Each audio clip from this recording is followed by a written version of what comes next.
Hi, എല്ലാവർക്കും moms കിച്ചണിലേക്ക് വീണ്ടും സ്വാഗതം. ഇന്നത്തെ റെസിപ്പി പായസം കേട്ടോ.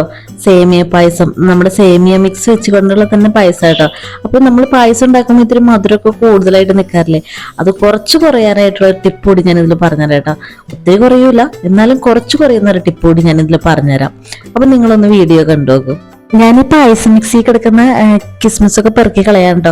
കാരണം ഞാൻ അഡീഷണൽ ആയിട്ട് കുറച്ച് കിസ്മിസ് എടുത്ത് വെച്ചിട്ടുണ്ട്, കുറച്ച് അണ്ടിപ്പരിപ്പ് എടുത്ത് വെച്ചിട്ടുണ്ട് കേട്ടോ. പിന്നെ ഒരു 3-4 ഏലക്കായ എടുത്ത് ഞാൻ പൊടിച്ചെടുക്കും ചെയ്യുന്നുണ്ട്. കാരണം ഓരോരുത്തർക്ക് ഓരോരോ ഇഷ്ടങ്ങളാണല്ലോ, കുറച്ച് അണ്ടിപ്പരിപ്പ് കൂടുതൽ വേണം, കുറച്ച് കിസ്മിസ് കൂടുതൽ വേണം എന്നൊക്കെ.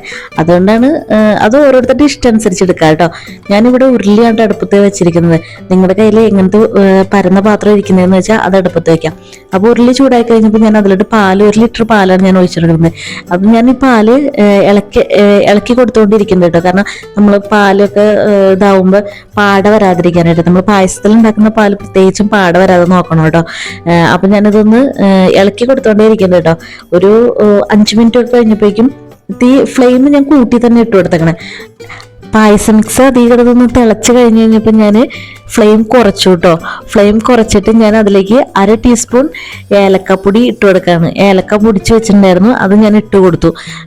അതിട്ട് കൊടുത്തിട്ട് ഞാൻ ലോ ഫ്ലെയിമിലിട്ട് വേവാൻ വേണ്ടി വെച്ചേക്കാം കേട്ടോ. പായസം മിക്സ് ആ പാലിൽ കിടന്നൊന്ന് വെന്ത് വരാനായിട്ട് ഞാൻ വെച്ചെടുത്തേക്കാണ്.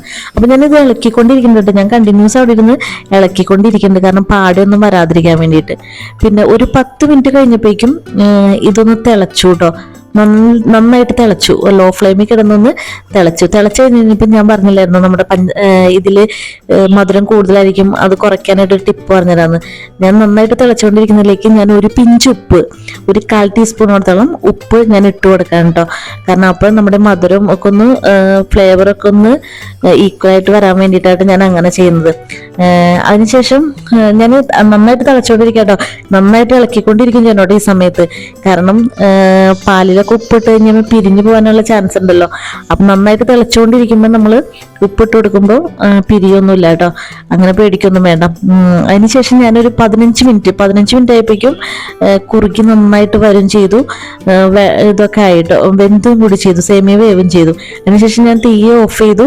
എല്ലാവരും പായസത്തെ സുന്ദരിയാക്കുന്ന സെയിം റൂട്ടിൽ തന്നെയാണ് ഞാനും പോകുന്നത്. 2 ടേബിൾ സ്പൂൺ നെയ്യ് ഒഴിച്ച് അത് ചൂടായി കഴിഞ്ഞപ്പോൾ ഞാൻ അതിലോട്ട് എടുത്തു വെച്ചിരിക്കുന്ന അണ്ടിപ്പരിപ്പ് ഇട്ട് കൊടുത്തു കേട്ടോ. അത് ബ്രൗൺ കളറായി കഴിഞ്ഞപ്പോൾ ഞാൻ അത് പായസത്തിലേക്ക് ഇട്ട് കൊടുത്തു. രണ്ടാമതായിട്ട് ഞാൻ എടുത്തു വെച്ചിരിക്കുന്ന കിസ്മിസും സെയിം ഇതേപോലെ തന്നെ ഒന്ന് വീർത്ത് വന്നു കഴിഞ്ഞപ്പോൾ ഞാൻ അതും പായസത്തിലേക്ക് അങ്ങ് ഇട്ട് കൊടുത്തു കേട്ടോ. അതിനുശേഷം ഞാനൊന്ന് ചുമ്മാ ഒന്ന് ഇളക്കി കൊടുക്കാണ്. പായസം കണ്ടു കഴിഞ്ഞപ്പോൾ ഒരു സന്തോഷം, അപ്പം ഞാനതൊന്ന് ഇട്ട് കൊടുത്തു. പായസം കുറുകി പോയിട്ടുണ്ടെങ്കിൽ കുറച്ചുകൂടി പാല് തിളപ്പിച്ച് ഒഴിച്ചാൽ മതി. ഇതൊരു ഏകദേശം ഒരു 8 ഗ്ലാസ് പായസത്തോളം ഉണ്ടാവും കേട്ടോ. ഒത്തിരി മധുരം ഇഷ്ടപ്പെടുന്നവർക്ക് മാത്രമായിട്ടോ പായസം മിക്സ് കൊണ്ടുള്ള പായസമൊക്കെ ഇഷ്ടമാകത്തുള്ളൂ. അല്ലാത്തവർ പായസം സേമിയ എടുത്ത് തന്നെ ഓരോന്നായിട്ട് എടുത്ത് തന്നെ പായസം ഉണ്ടാക്കുന്നതായിരിക്കും ഏറ്റവും ബെസ്റ്റ്.